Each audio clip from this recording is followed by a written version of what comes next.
Yo, assalamualaikum brother, balik lagi sama gua si Tampan Film. Kali ini gua akan membahas alur cerita film Tanah Air lagi. Film yang bisa kita ambil sekali banyak pesan moral di dalamnya, bahwa kita jangan sesekali menggibah sesama saudara atau rekan teman yang lainnya, karena itu adalah sesuatu dosa yang tidak terasa yang telah kita ucapkan. Contoh buruknya terdapat dalam cuplikan video berikut, bahwa janganlah sesekali bergibah seperti apa yang dinyatakan kedua ibu-ibu yang ada di video ini. Contoh buruk ya, jangan ditiru karena apa yang mereka bicarakan belum tentu faktanya.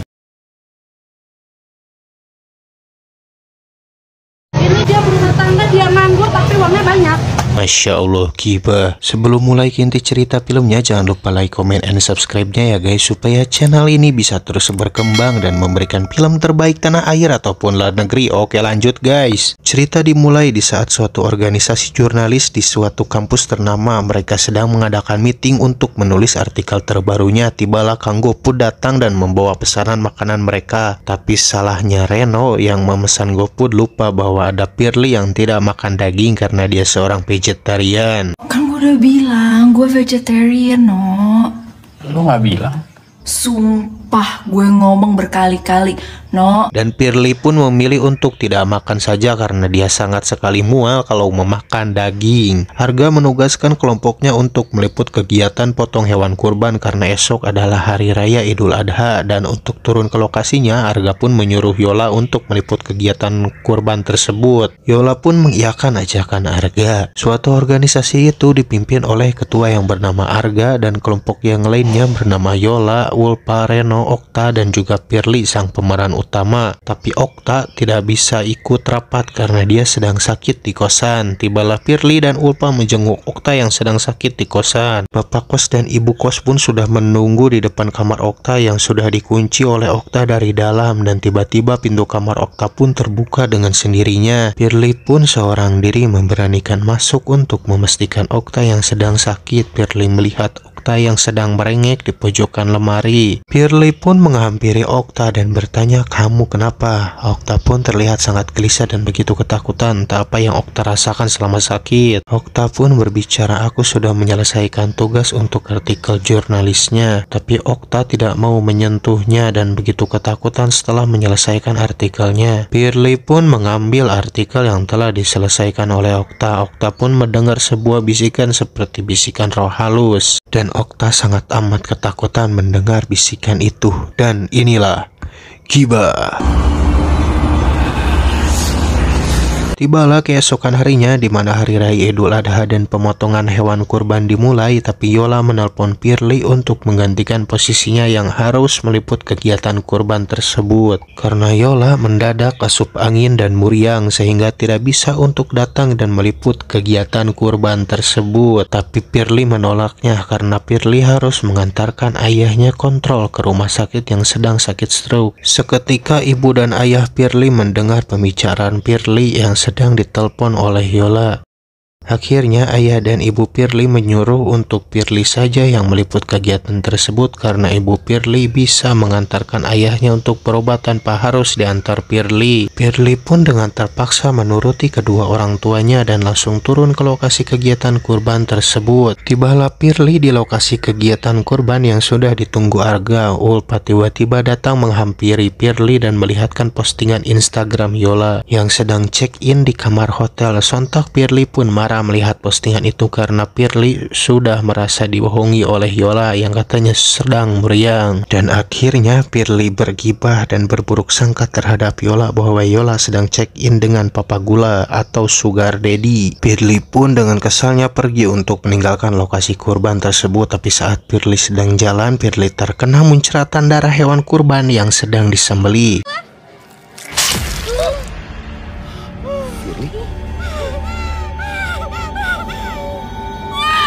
Sungguh hal itu menjadi pusat perhatian orang di sana dan sekaligus membuat Pirly rewas akan hal itu, dan Pirly refleks berteriak dan berlari ke kamar mandi untuk membersihkan darah yang telah menempel di wajah Pirly. Pirly pun mencuci mukanya di wastafel, tapi hal di luar dugaan pun terjadi ketika Pirly secara tidak sadar merobek kulit wajahnya sendiri sampai organ dalam wajahnya pun terlihat. ternyata itu semua hanyalah halusinasi Firly saja. Beralih kepada Okta yang mendapat gangguan gaib lagi saat dia sedang sholat, dan Okta pun kerasukan makhluk halus tersebut.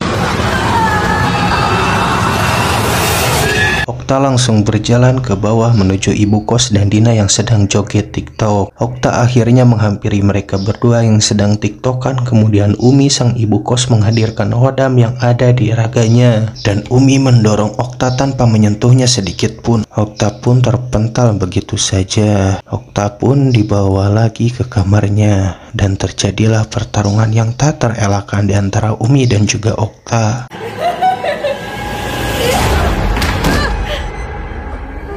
Akhirnya Kos dan Bapak Dina memasuki kamar Okta karena sudah menimbulkan suara yang brang-breng-brong. Setelah Bapak Kos dan Dina masuk, Okta pun sudah tertidur pulas dan mengeluarkan bau busuk di tubuhnya. Tibalah Firly bersama Ulpa datang ke kosan, dan ibu kos beserta Bapak Kos menasehati mereka bahwa jagalah perkataan atau kurangilah bergosip. Ulpa, Firly, dan Dina pun tidak terlalu menghiraukan nasihat ibu kos dan lebih baik pergi begitu saja. Setelah pulang, Firly pun makan bersama ayah dan ibunya. Timbullah kejanggalan lagi di mana Firly memakan daging padahal dia seorang vegetarian. Setelah Firly menyadari bahwa Firly telah memakan daging, Firly pun langsung memuntahkannya, dan muntahannya terdapat banyak sekali belatung. Firly pun akhirnya mendatangi ke kosan dan mau bertanya kepada Okta bahwa apa yang terjadi kepada Okta ada kaitannya dengan Firly. Tapi Okta sudah dijemput dengan ayahnya yang akan dibawa ke psikiater. Firly pun akhirnya menanyakan hal itu kepada ibu kos. Ibu kos pun memberitahu sosok yang mengganggu Firly dan Okta itu adalah jin Ifrit. Jin yang ganggu aku tuh jin apa? Ifrit.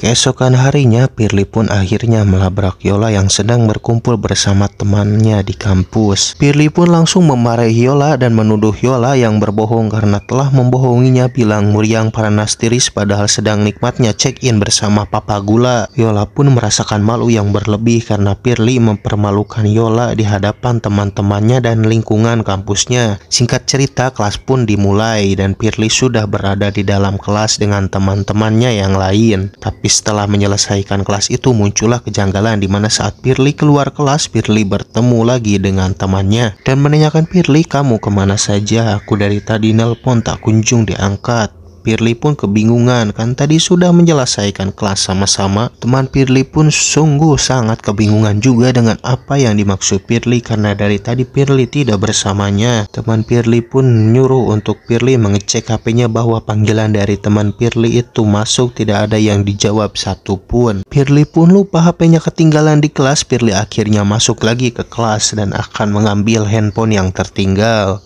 Tapi saat Firly hendak mengambil HP itu di kelas, seketika kelas itu berubah menjadi kelas yang sangat berantakan dan sudah menjadi gudang yang telah lama tak terpakai. Firly juga terkejut saat melihat layar HP-nya ada sosok nenek-nenek yang menyeramkan.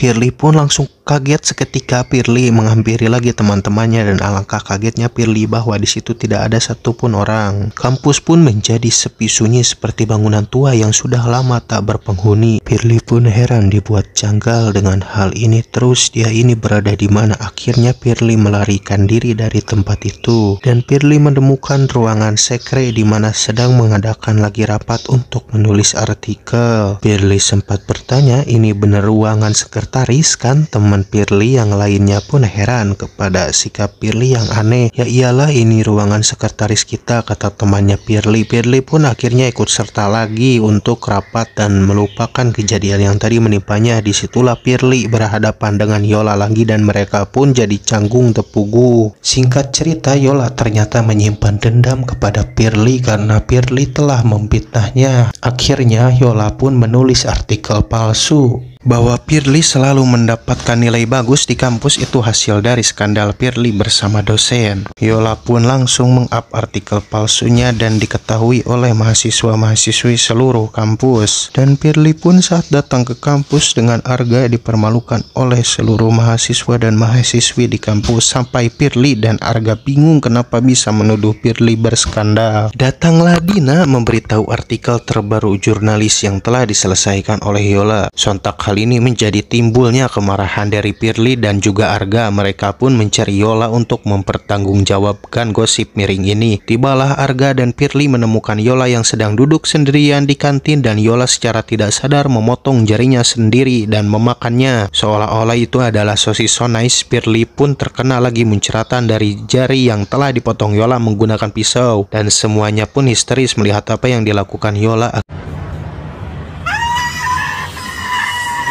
Akhirnya Yola dibawa oleh ambulan untuk menuju rumah sakit. Tapi setengah perjalanan Yola melarikan diri dari ambulan, dan Arga menelpon Firly kalau melihat Yola segera beritahu Arga karena Yola telah kabur. Firly pun sangat terkejut mendengar kabar dari Arga, dan Firly akhirnya secara tak sadar menuju kampus dan meriset tentang jin ifrit di internet. Dan terjadilah gangguan gaib menimpa Firly kembali, di mana saat Firly secara tidak sadar dibawa ke pasar daging yang menjual daging tidak lazim seperti daging anjing, ular, dan kelelawar. Firly pun akhirnya sadarkan diri dan dikagetkan dengan kemunculan Yola yang sedang kerasukan. Yola pun mengejar Firly. Firly akhirnya bersembunyi di gudang dan menelpon Arga bahwa Yola berada di kampus. Arga pun bersama Reno langsung menuju ke kampus. Setibanya di kampus, Ulfa dan Dina beserta ibu kos dan bapak kos pun ikut datang yang akan mencoba untuk menolong Firly yang sedang dalam bahaya, karena bapak kos sudah mendapatkan bisikan gaib bahwa Firly dalam bahaya. Kita mesti ke sono sekarang.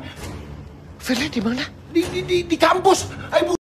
Akhirnya Reno orang yang pertama melihat mereka berdua di gudang di mana Firly sedang dicekik oleh Yola. Reno pun langsung berontak untuk mendorong Yola, tapi seketika Reno digigit tangannya oleh Yola, sehingga dengan terpaksa Reno pun membogem Yola sampai Yola pingsan tak sadarkan diri. Setelah itu datanglah yang lain, dan ibu kos pun mencoba untuk mengobati Yola yang tidak sadar dengan posisi masih terdapat sosok jin yang merasukinya. Ibu kos pun langsung mengeluarkan jin tersebut dari tubuh Yola, dan Yola akhirnya sadarkan diri dengan posisi sangat kebingungan. Tapi mereka melupakan Firly yang sudah tidak sadarkan diri karena roh Firly telah dibawa oleh jin ifrit ke alamnya. Dan akhirnya ibu kos pun memberanikan diri untuk memasuki alam jin itu untuk membantu Firly sebelum Firly kekal abadi di alam jin. Firly pun sedang posisi mau ditenggelamkan oleh sosok jin itu di kumbangan darah yang sangat banyak, tapi untungnya ibu kos menarik tangan Firly dan membacakan surat Al-Fatihah untuk mencoba ngarawel Firly yang hendak mau ditenggelamkan. Akhirnya jin itu kepanasan setelah dibacakan ayat kursi dan Al-Fatihah dan melepaskan rawelannya dari Firly, dan Firly pun terselamatkan dan sadarkan diri. Dari insiden itu pun berakhir dengan selamat tanpa jatuhnya korban satupun. Keesokan harinya ambulan pun datang menjemput lagi kembali Yola untuk ke rumah sakit karena Yola belum sembuh seutuhnya, beserta Reno juga dibawa karena terdapat luka di lengannya yang bekas digegel Yola. Sebelum ambulan itu berangkat, Firly pun meminta maaf kepada Yola bahwa dirinya telah berperilaku salah terhadap Yola dan open BO bersama Papa Gula. Yola pun memaafkan Firly sekaligus menjelaskan bahwa Yola benar memang sedang meriang, dan postingan itu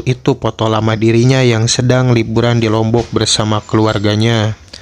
Yola juga meminta maaf atas artikel palsu yang dia tulis tentang gosip Firly berskandal dengan dosen. Mereka pun akhirnya berpelukan dan saling memaafkan. Firly mengajak nongkrong bareng seperti biasanya kalau nanti Yola sudah pulang dari rumah sakit. Dan ambulan pun pergi menuju RS dan film pun selesai. Ya, pesan moral yang bisa kita petik dari film ini sungguh banyak ya, dimana kita jangan sesekali bergibah kepada orang lain karena itu akan menimbulkan dosa yang tak terasa. Film ini juga bisa menyadarkan kalian semua tukang gibah, terutama saya juga, untuk segera bertaubat kepada Allah Subhanahu wa Ta'ala. Oke, mungkin segitu saja kali ini alur cerita film dari tanah air. Gue Tampan Film mengundurkan diri. See you next time guys. Yo, assalamualaikum brother.